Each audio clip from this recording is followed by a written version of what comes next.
Hello, my name is Elena Magnanyuk and I'm matchmaker and dating coach for the last 20 years of my life. Sometimes you comment and ask me, when did you start then? I'm 40. This year I will be 41.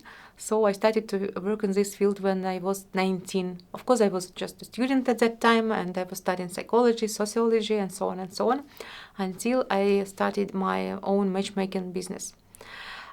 Today we talk about the infatuation phase in relationship and how to transform and go from this phase of relationships to something more deep, more significant, more meaningful. So let's start. So you know the feeling, the constant buzz of your phone, that little jolt of excitement when their name flashes on the screen.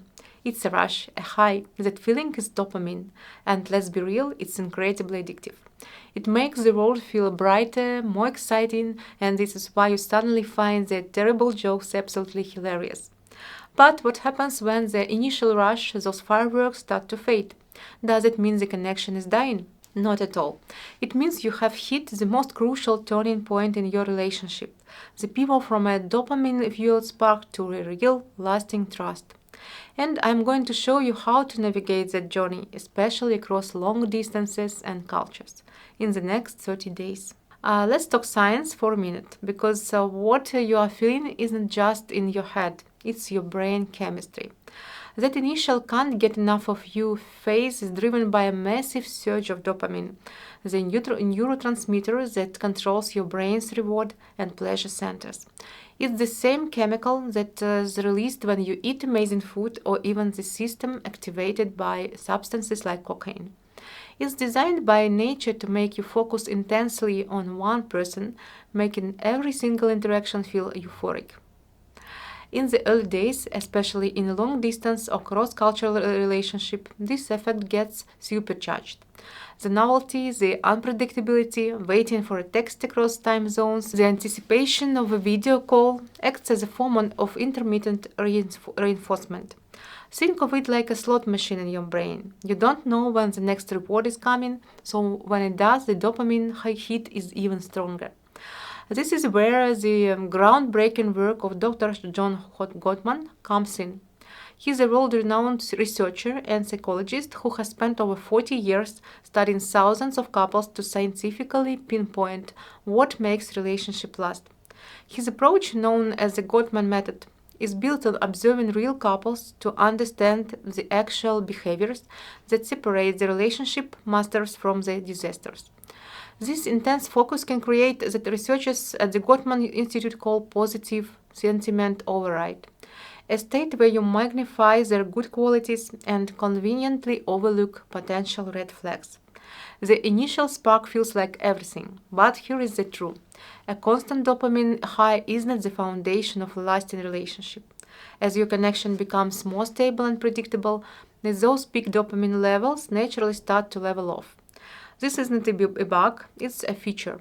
As the dopamine rush subsides, it makes way for hormones like oxytocin, the bonding hormone, to take more central role, fostering feeling of security and attachment. This is the moment your relationship has to evolve from a sprint fueled by novelty to a marathon built on the steady foundation of trust. So, how do you actually make the transition? With intention. You are going to consciously shift your focus from chasing the next dopamine high to building the quiet confidence of genuine trust. That's why this 30-day challenge is all about. It's not a magic fix, but it's a structured way to rewire your relationship habits, leveraging your brain's ability to form new connections by practicing consistent, deliberate action. We are going to build this new foundation on 3 pillars. For the next 30 days, we will focus on this to move from the fantasy of the initial spark to the reality of a secure connection. So, pillar 1, it's from texting to talking, building predictable, deeper communication. The first 10 days are all about stabilizing the dopamine roller coaster. The constant, unpredictable texting that fueled the early days, it needs to evolve. While texting is great for quick thinking of you, it's not where deep trust is built. In fact, the scarcity and delays can sometimes fuel anxiety more than connection. So the solution is to shift from shallow, constant contact to deep, scheduled connection. We are talking quality over quantity. Instead of anxiously waiting for a random text, establish a predictable rhythm. Schedule regular video calls. Knowing you have a set time to connect reduces the anxiety of the unknown and shifts your brain from frantic anticipation to calm security. Core ideas from the Gottman Institute emphasize that a stable, reliable connection you can count on can overcome huge challenges, including distance. During these calls, go deeper than how was your day. Dr. John Gottman's research shows that the most successful couples build detailed love maps of each other's inner worlds. A love map is essentially a deep, evolving understanding of your partner's world, their hopes, stressors, dreams, and values. Ask open-ended questions. Try this. Once a week, schedule a trust talk, a dedicated, judgment-free time to share one anxiety or insecurity you are feeling about the distance. This kind of vulnerability is what helps build oxytocin, the hormone that creates feelings of attachment and safety. Your 10-day goal. Replace aimless, unpredictable texting with at least 3 scheduled face-to-face video calls and hold on dedicated trust talk. Start sharing the boring details of your life, what you had for lunch, the annoying coworker, the book you are reading, and so on. It's in sharing the real fabric of daily life that you truly let someone in. Pillar 2. From fantasy to reality. Building a shared world. Days from 11 through 20 are about peeling your relationship out of the idealized dream world that lives on your screen and grounding it in reality.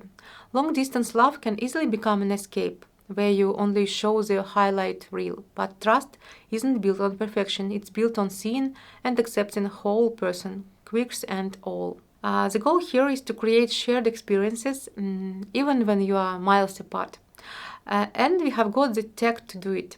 Watch a movie at the same time using a streaming party extension. Cook the same recipe in your kitchens over video. Play an online game together. These activities create a sense of shared life and give you new memories that actually belong to both of you and just two of you. And it's also essential to integrate your partner into your real world. Introduce them to friends and family over a video call if you're ready. Give them a virtual tour of your apartment, your neighborhood, your favorite coffee shop. Send pictures and short videos of your daily routines. When you share these small, seemingly insignificant parts of your world, you are sending a powerful message. You belong in my real life, not just my digital one. This directly counters the idealization that distance naturally creates and grounds your connection in something tangible. For this 10-day period, plan at least 2 virtual dates that mimic a real-world activity and make a conscious effort to share one real-world thing with your partner every single day, whether it's a photo of your workplace or a quick story about your commute. Pillar 3. From uncertainty to security. Establishing rituals of connection. And the final phase, from days 21 to 30, is about cementing the trust by creating rituals of connection. Rituals are incredibly powerful because they create reinforced neutral pathways of reliability. They are the bedrock of emotional security. When your partner knows they can count on you for the small, consistent things, they learn they can trust you with the big things. A ritual can be as simple as a good morning text you send every day, without fail, or a good night voice note where you each share the best part of your day. The key is consistency. When you follow through on your promises, even small ones like calling at a specific time, you are actively proving your reliability. This phase is also about learning to repair trust when it's inevitably tested, because misunderstandings will happen. According to Gottman's research, the most successful relationships are not the ones without conflict, but the ones that repair effectively. A powerful ritual for this is an accountability letter. When a misunderstanding happens, instead of getting into a heated text argument, take time to write out your perspective, acknowledge your partner's feelings, and state what you will do differently next time. Over these 10 days, establish at least 2 daily rituals of connection and 1 weekly ritual, like a State of the Union call every Sunday to check in on the relationship itself. The goal is not to be robotic, but to create a predictable rhythm of care that makes your partner feel prioritized and secure. These repeated, reliable actions build that the Gottman Institute calls an emotional bank account, which makes your relationship resilient against stress. And let's talk about cross-cultural relationships that take place in our case. If your relationship is also cross-cultural, these pillars are even more vital. Cultural differences can amplify that initial dopamine rush because the novelty factor is off the charts, but they can also create bigger misunderstandings down the road. Communication styles, attitude towards different things, even how you view time can vary dramatically. Here, empathy and open curiosity are your superpowers. Don't assume your way is the right way. Ask questions. Try saying things like, in my culture, being direct is a sign of honesty. How is it seen in yours? Or, help me understand your family's expectations around this. Use those trust talks from Pillar 1 to explicitly discuss cultural norms. This proactive communication can head off misinterpretations that erode trust. Remember, you are not just building a relationship, you are building a unique third culture that belongs only to the two of you. Making the journey from a dopamine rush to a real trust in 30 days, it's not about flipping a switch. It's about laying a foundation, brick by brick, through intentional action. It's about choosing to build something real long after the initial fireworks have faded. To recap, you need to shift from unpredictable texting to deep scheduled conversations. Better video calls. From an idealized fantasy to a shared real-world connection. From anxious uncertainty to secure rituals of trust. This is how you build love that is not just felt, but proven. It's the quiet confidence that no matter the distance or the time zone, you are there for each other. And while statistics vary, research consistently shows that long-distance couples who engage in this kind of proactive communication have a strong chance of success. And now I want to hear from you what's one small step you have taken to build trust in your long-distance relationship, if you had the one. Share it in the comments below. Your story could be exactly what someone else needs to hear today and now. Meanwhile, I am always in touch. I am always at your service, and I will happily connect you with the right person for love and family. Don't forget to subscribe my channel, hit the notification bell for more videos on building love, and ask questions, give me ideas for new useful videos for you. Thank you for being with me today and on my channel.